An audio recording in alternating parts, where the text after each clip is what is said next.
আজকে তোমার বেড়াতে যাওয়ার দরকার নেই, পরে যেও কেমন।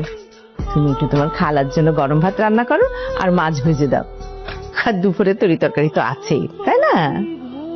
মা এখন যাব?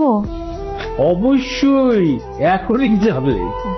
সবার কাপড় দিয়ে দিতে হবে? ও মা, কি বলো, আমরা সবাই মিলে তো একটা ফ্যামিলি, তাই না?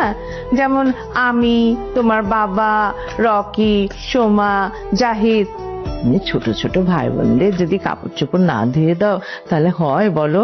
কাপড় চোপড় ধুয়ে দিলে কি সমস্যা? না মা, কোনো সমস্যা নেই। তোমার জ্বর, মায়ের জ্বর, সবার এরকম জ্বর হলে কাজকর্ম কে করবে?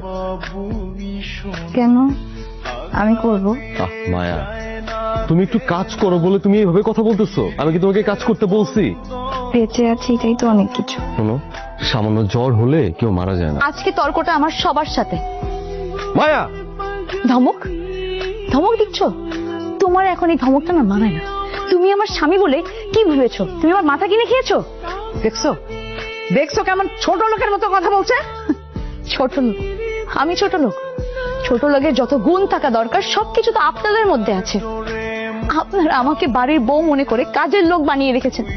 ভাবতেছেন আমার কোনো অনুভূতি নাই, আমি অনুভূতিহীন একটা রোবট। আমাকে যা বলবেন, যখন যা বলবেন, আমার সবকিছু করতে হবে। আমার কোনো শখ আহ্লাদ থাকবে না, আমার কোনো অনুভূতি থাকবে না, আমি অসুস্থ হতে পারবো না। কারণ কারণ আমি এই বাড়ির বউ নেই। সংসার, এটা আমার সংসার। সংসার নামক একটা সফটওয়্যার আমার মাথার মধ্যে ইনস্টল করে দেওয়া হয়েছে, কারণ আমি সংসারে তো যেতেই পারবো না।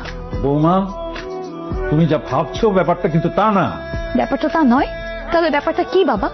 আপনাদের মেয়ের স্বাধীনতায় আপনারা বিশ্বাস করেন, তার শখ আহ্লাদে আপনারা বিশ্বাস করেন, তার পছন্দ অপছন্দে আপনারা খুশি হন। আর আমি অন্য বাড়ির মেয়ে বলে আমার কোনো শখ আহ্লাদ থাকতে পারবে না, আমার কোনো স্বাধীনতা থাকতে পারবে না। আমি এই বাড়িতে আসার আগে আমার বাবা মাকে বলে দেওয়া হয়েছিল আমি বাড়িতে এসে কি কি করব, কি কি আমার নিয়ে আসতে হবে।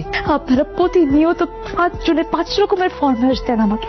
5টা ফরমায়েশ মিলে যে কতগুলো ফরমায়েশ হয়, কতটা কষ্ট হয় আমার এই ফরমায়েশ গুলো পূরণ করতে, এটা কখনো খেয়াল করেছেন মা? আমাকে তোমাদের সবার খেয়াল রাখতে হবে, আমার নিজেরও খেয়াল রাখতে হবে। আমি ভোর থেকে রাত অব্দি প্রতিনিয়ত কাজ করি, তারপরও কোনোদিন একটু জিজ্ঞাসা করো না আমি কেমন আছি। কারণ